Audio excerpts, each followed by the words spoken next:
we come back, we will speak to David Traher about getting your debt down. Fat, lazy, and in debt. And in debt.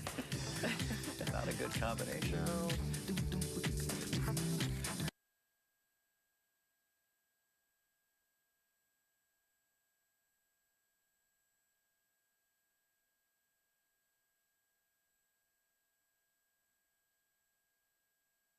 Would Gillette Fusion Pro Glide last longer than a Gillette disposable?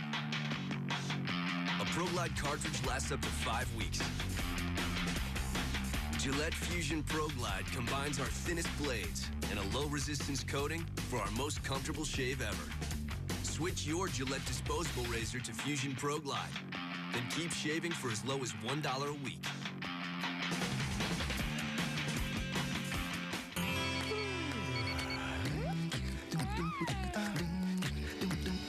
Good morning, everybody. It's about 6:45. It's Friday morning, December the 2nd, and David Traher is here. His book is Crushing Debt: Why Canadians Should Drop Everything and Pay Off Debt. Good morning. Morning. So numbers came out recently, I think just yesterday, that the average Canadian is like $24,000, $25,000 in debt, and that is outside of your mortgage.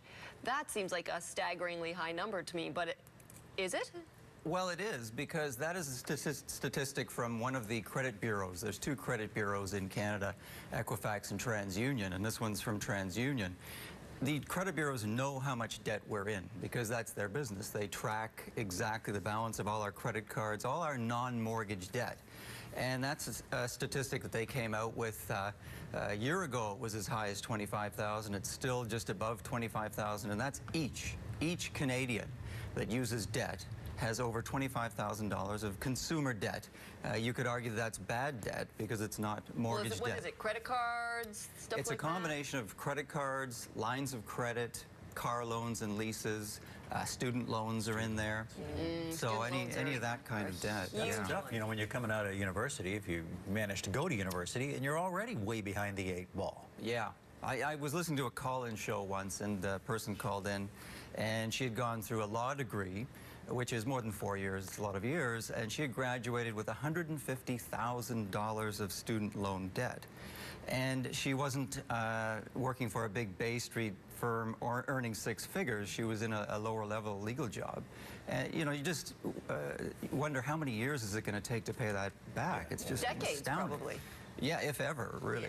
Yeah. Which is sad. Barack Obama and his wife constantly talk about the student loans that they had, that they just, you know, recently paid off maybe in the last 10 years because they both went to post-grad school, paid for it themselves. They, you know, didn't come from wealthy families. It takes forever. Is this a generational thing? I mean, it seems to me there's a generation for whom debt does not present this startling, you know, perspective. Yeah, I agree with you 100%. The further the generations get away from the Depression and what it was like to actually spend what you earn, the less worried they are about debt. Do you think interest rates play a part in that, giving us a false sense of security? For sure. I think that's part of the big problem. When you look at the breakdown of this 25,000 debt that people have, a lot of it is lines of credit. It's not so much credit card debt. So what people are doing is they're being offered a home equity line of credit at a very low interest rate. They pay off their credit cards. Then they don't change their habits, so they keep running up the credit card debt, but they also now have the home equity line of credit. And I think you're right. It's the low interest rates. Prime right now is 3%.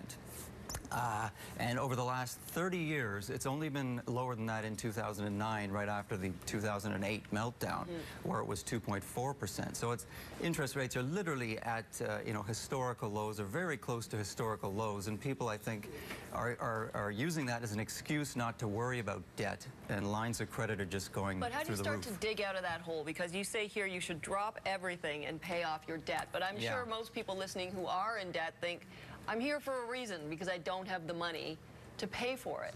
Well, that's the problem with debt. It's very hard to pay it off because it means that you've got to spend less than you make, essentially. Unless you get lucky, maybe you win the lottery, and then that's an easy out. But I think, you know, what I've found is that people are unlikely to change their habits. So there are people that are spenders. They have a bad day. They go to the mall.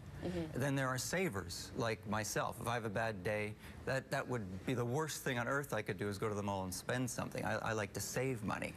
I mean, the ideal situation is you've got a couple where you've got a spender and a saver, and they can have a sort of a healthy tension, I call it. But if you've got two spenders that are in a relationship, it's a recipe for disaster. But David, we're also encouraged to spend. I mean, we're told all the time that, you should spend to help grow the economy. You should go and do your Christmas shopping.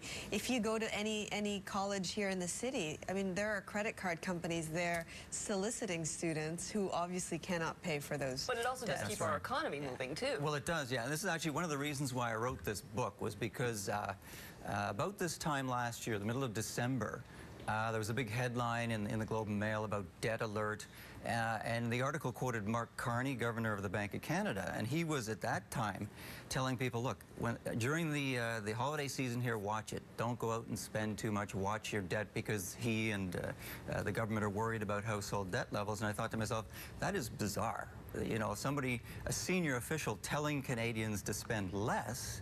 That's bad for the economy, but I think the reason is that they're really worried about the huge level of household debt, that it's at such a level that it's reaching the breaking point. And then you think of the next step on that, which is the big banks' receivables. They've got a lot of household debt receivables, and they want that money back. If they can't get that money back, you can't pay your money to the bank. The bank's not making any money. Then the bank doesn't have any money to give out, and then we got a big exactly. That's the bigger problem. The whole stigma of going bankrupt is also gone. There doesn't seem to be too much of a stigma there anymore. Yeah, in other words, that's it's true. easier to do it and not be tarred with some kind of nasty brush. Yeah, that's true. But if if these people who are not so worried about it actually talk to somebody who's been through it, I think they'd be much less likely to think it's not that bad a deal. I mean, it's tough from what I've heard. So what can people do? They're spenders. They've got the 25 grand in debt. What's something they can do now to start turning it around? Well, there's four options. They can try and do it themselves, which is obviously the cheapest way to do it, not easy. They could go to a credit counseling service, and the main product they offer is a debt management program where the consumer pays back 100% of the debt that they owe over a 4 or 5 year period. Then the last two options, they need to go to a trustee in bankruptcy. That is full bankruptcy or an option before full bankruptcy called a consumer proposal, where basically the trustee makes an offer to the creditors to pay something like half or less than half of the balance owing, because there's just no way they'll be able to pay off the balance. What would you say is a healthy income to debt ratio? That's a good question. The most recent statistic from Statistics Canada is that the ratio of debt to personal disposable income, and debt includes everything. That's consumer debt plus mortgage and mortgage on rental properties, etc., divided by your take-home pay, that's your salary less your withholdings, is 151% in Canada. Now, the stunning statistic is that in the U.S., it's only 149%. So by that measure, it looks like Canadians are in more debt relative to their income than Americans are, which is pretty scary. Which is usually not the story we hear, That's right. But you really need to dig a little bit deeper. That ratio may be good, it may be bad. If we're talking about somebody in their 30s where the majority of that debt is credit card debt, that would be a horrible ratio. If it's just a reasonable mortgage, not so bad. If it's somebody who's 60 and it's mostly consumer debt, that would be a disastrous ratio to have. So that's the danger of what is a good ratio. Well, so you need to look at the details. We know that people always have questions about their money, so David is going to be live blogging as soon as we wrap up here. If you want to ask him any questions, his book is Crushing Debt, Why Canadians Should Drop Everything and Pay Off Debt. So you can go to morningshow.ca if you'd like to continue the conversation with David. Thank you so much for being here. Thanks for having me, guys. Great talking to you. 6:52 now, Friday morning. We're going to take a break. We'll be right back. And give them to the birds and bees. I want money. That's what I want. That's what I want. That's what I want.